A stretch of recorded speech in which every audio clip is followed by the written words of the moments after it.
Yesterday, I said to a friend of mine, I don't know which elemental spirit I have offended, but I'm having a weird Friday and Saturday, and I'm going to talk about it.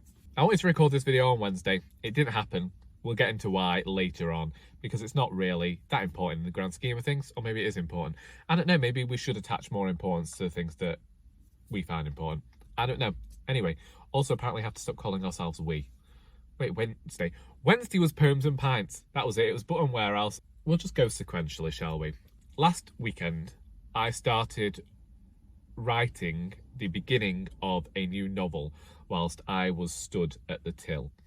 And this is a novel that as we know, I've given out ideas as to what I'll be working on next.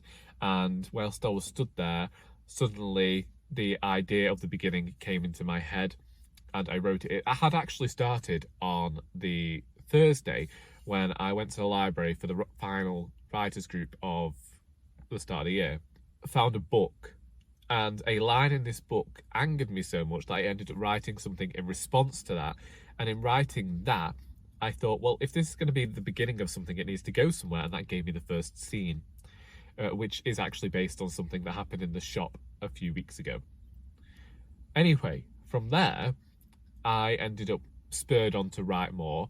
I'd gone upstairs to continue writing at the library where we have our meeting, because I end up in this bubble, I call it, where there's no point trying to penetrate that bubble, because if you do, I'll just get really angry. And I had the librarians were walking past saying, you can go in the room, it's unlocked. I'm not here. I'm here early, but I'm not here to go into that room there and start the writers group.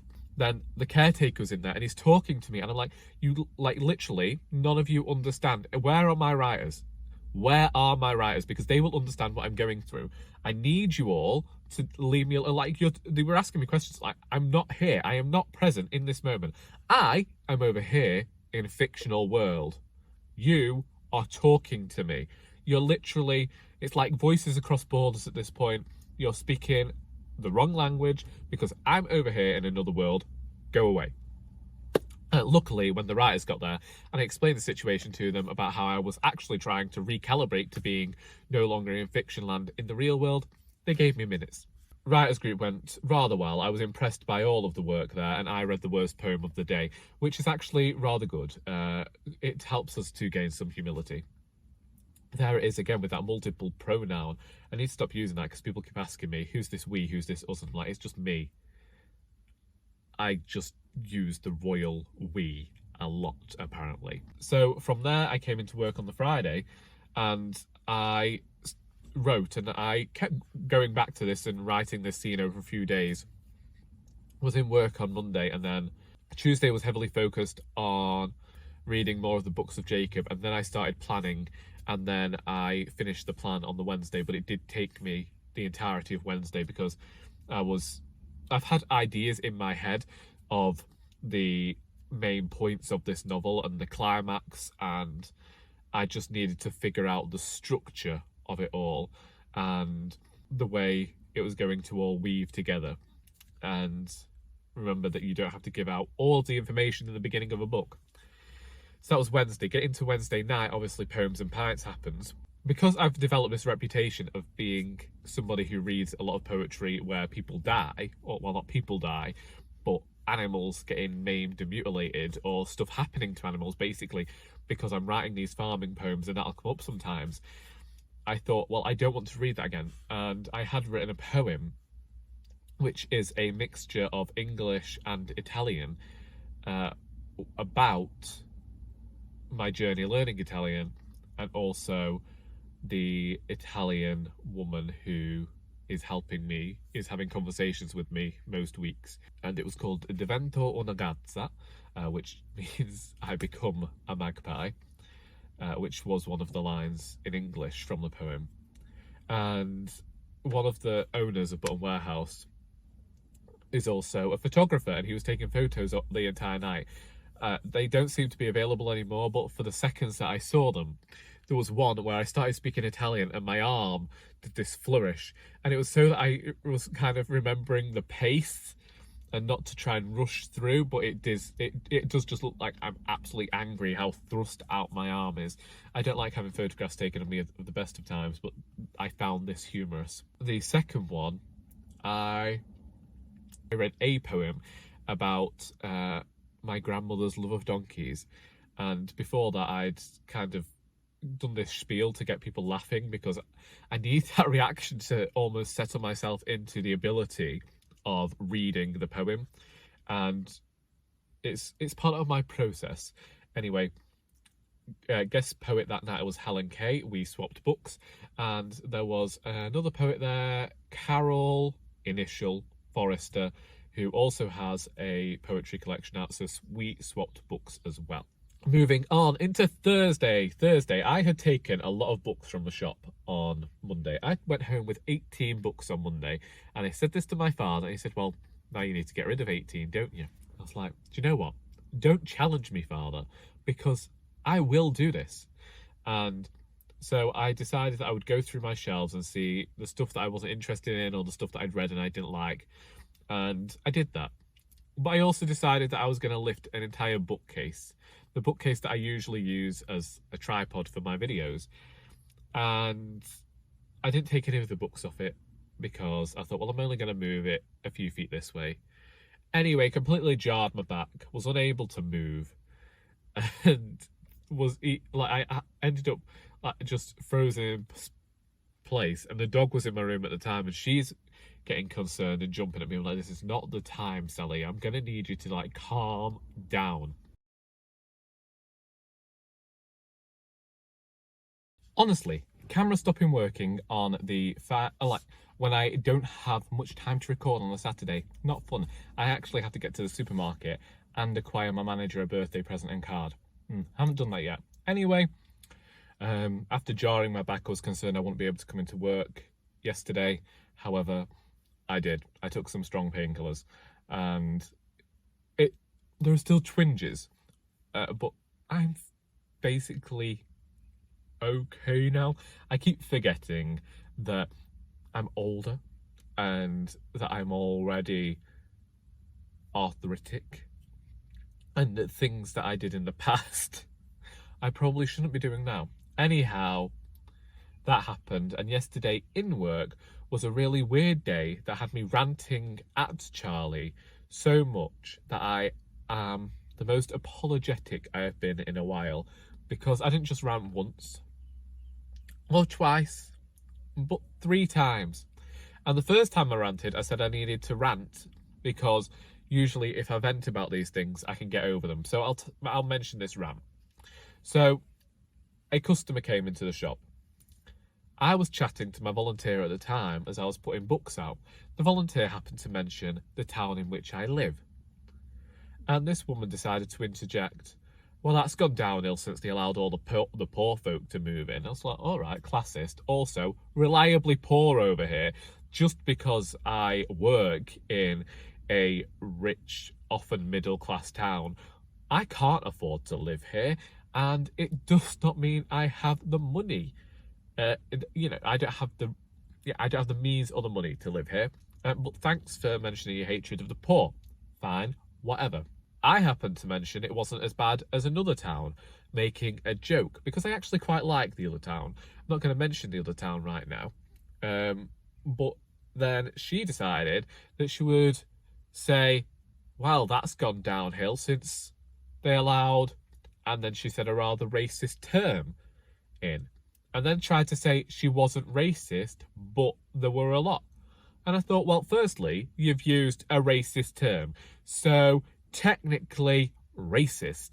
And yes, I'm aware in that moment I probably should have called her out in the middle of the shop. However, I also have to consider the fact that I have a manager right next to me. I think that my volunteer could see that I wasn't too thrilled by what this person had said. This would not be the first time that I had maybe said something to a customer. So the volunteer said something who he's probably much older, much wiser, and much more capable at recognising when a situation's about to turn. And so he got me away into the back room. Fine. I have to return to the shop. I do so. This woman is still there. Only this time, she's now having a go, but calmly, civilly. She's asking a woman why is she wearing a face mask. And then proceeds to tell all these lies about what face masks do, and goes on this completely tangential conversation that involves several COVID conspiracies, and she has a ream of paper to hand to this woman that basically lists all of these websites and YouTube videos she can watch that will reiterate the COVID conspiracies that she has just given to her. And this woman is just stood there not knowing what to say. And I'm like, I can't step in this situation because technically she's remaining civil. She's just completely balmy. Anyway, I said to my manager, I asked whether she could watch the shop, and I disappeared into the back so I could send a message to Charlie so that I could try and calm down. And it took quarter of an hour, but I got there. Fast forward. Another customer comes in and seems perfectly amenable at first, and then sees that we have a pair of crutches in the corner. And she says to a friend that she's with, I've always wanted to walk with a pair of crutches. And a friend looks at her and then she says, that's why I've always wanted to break my leg so that I'd get to walk with a pair of crutches. And I was so glad that a friend turned on her and said, you don't say that sort of thing, because my goodness, the look on my face betrays me all the time. I was shocked. I was thinking, you can tell that this woman is relatively able-bodied for the most part, because these bones he's wearing away on this body, I've talked about it all the time. And whilst other people may feel differently when it comes to broken bones or malformed bones, whatever you want to say, as someone who had legs that didn't work properly they still don't work the way they're supposed to, but I could not walk correctly for the first more than a decade of my life. Oftentimes, I would have been quite happy to have normal, straightforward legs. So to have someone there being all, oh, I want to break mine because I get to use crutches. No, what you want, what you crave is the attention and the kindness that people will often receive when they are using crutches. That is what you want. You want some means for people to almost mollycoddle you. You want a reason to get away with, I don't know what you want to get away with, but you want it. You want the attention, and there's no getting away from that, no matter what you say to me. If you so crave breaking a limb and causing your body that sort of pain just so that you could use a pair of crutches, just so as you can experience the kindness and attention you receive from people who notice these sorts of things, then I'm sorry, I don't want to know you as a human being. And then I'll leave off the third one because I won't be able to properly articulate it, but it was a situation that I thought was completely wrong, and I was not happy about it. And then in the way to work just now, got to some temporary traffic lights, not the normal ones, because the temporary traffic lights that have been there since September are now gone, and they've got the proper traffic lights in. They've still not finished the road, but they seem to be testing how the traffic lights and the new system works, and it actually seems to be okay. I'll admit, yesterday going along this road for the first time with all the new road markings was a bit confusing to me, but we got there in the end. But today, they have some different temporary traffic lights further on along the road, and this white vehicle that was in front of me, that was desperate to be in front of the traffic lights the entire time, started reversing towards me when the lights had gone on green. Actually reversing, his reversing lights were on, and I don't know whether he couldn't see that it was gone on green, so, you know, the horn. And then he speeds off, but the light turns back to red, and I thought I could chase him. I could find him, and then I could find a slurry tank, but I didn't. I got to work and I chose to make this video instead. I don't know what it is about these last 2 days that have sent people towards me that have tested me. Maybe it's because I have chosen to write a certain novel and they're trying to send me ideas, but I don't need, well, maybe I do need ideas in my life, but I don't want those kind of folk. I do not want them within any of my narratives.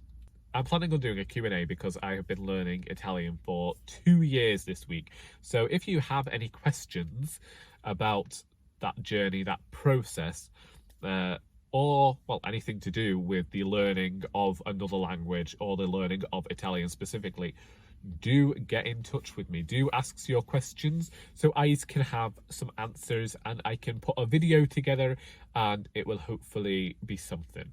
Obviously, I had to cancel my Italian conversation this week because of going to Poems and Pints, which was one of the reasons and the contributing factors that I chose to read the poem that also featured Italian. However, speaking in another language on a little stage filled me with more nerves than I have felt in a long time, which is probably good for me. Apparently my Italian accent whilst I was saying the words in there was particularly good. I was like, I don't think it's an Italian accent, it's just the voice that I settle into.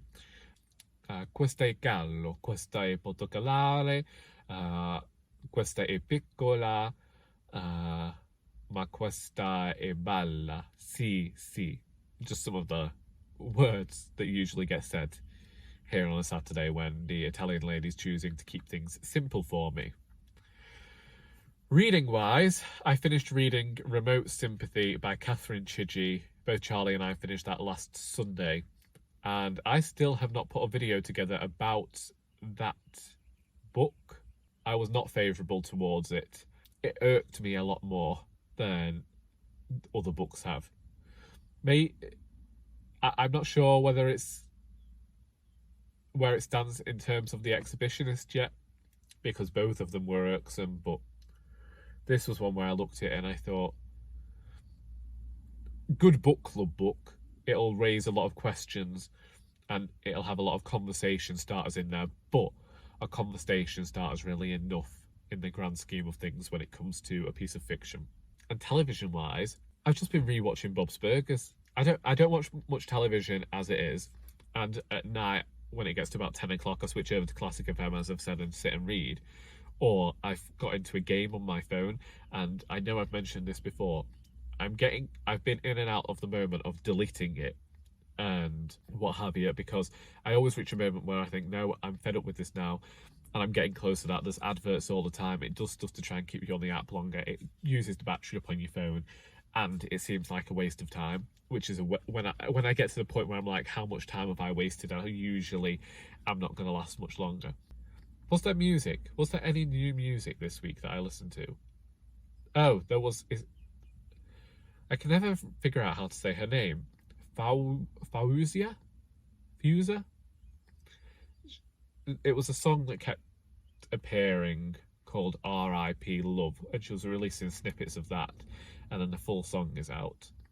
I don't know how I feel about that one, but her music is usually lively and has a few earworms. Pop music, standard pop music, although I believe that R.I.P. Love is a pop song with Arab influences. I'm sure that's how it was described. Reading wise, so we've done Remote Sympathy. Still reading the books of Jacob. Read Heaven by Mieko Kawakami because they announced the Booker shortlist for the International Booker, and the only books that I have are books that didn't make it to the shortlist, apart from Tomb of Sand, which didn't arrive. I ordered it the day of the long list announcement and it didn't arrive until the day before the shortlist was announced. Yeah, so I had Heaven. It was due back to the library that day. And I said to my dad, well, I've only got about an hour's reading. I DNF'd it at this point. I said, I'll read it, finish it, and he's offered me a lift uptown. And as we were driving up, I said there was literally no point me finishing that book. I hated it at the beginning, and I hated it even more by the end. I have literally no idea in my mind how this book has made it onto the shortlist. It tries to say a lot about bullying and the way that we are our own people, but in doing so, it ends up skewing its meaning somewhat. There is not enough clarity within the meaning of what Mieko Kawakami is trying to say within her prose. Also felt that what was being said was nothing new, wasn't anything that hadn't already been said by writers many years ago. The sentence structure didn't suit me. The style of writing wasn't for me. It was entire miss for me, and I wish that I'd just left it and not gone back to it, because I just don't see the point of that novel, or novella, whatever you want to call it. And then on Thursday, I also started reading The Argonauts by Maggie Nelson and finished that last night. That is I described it last night as an onslaught of Maggie Nelson's thoughts. And whilst I appreciate her trying to discuss a lot of different things, well, she does discuss them, and she doesn't necessarily come to any conclusions within the book.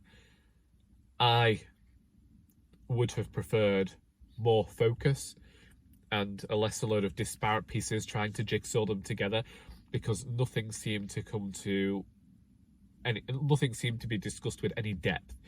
It all felt, as I said on Instagram, it felt as though it was a lot of sound bites, and I needed more depth and more examining of her own thoughts and her own opinions. I don't necessarily think that it was well done. It was a bit similar to Deborah Levy's living memoir, but Deborah Levy's living memoir worked for me, whereas this didn't. And that's that. Now we're here. In work today, gotta get across to that supermarket, so I am gonna leave things here. If you want to talk about anything I've talked about here, to be fair, there isn't really much, do leave me questions with regards to Italian language learning or just language learning. What are you reading, what you're writing, what you're watching, what you're listening to. Send me any and all recommendations. I hope that you got something out of this video, even if it was sheer boredom. And until next time, that is all.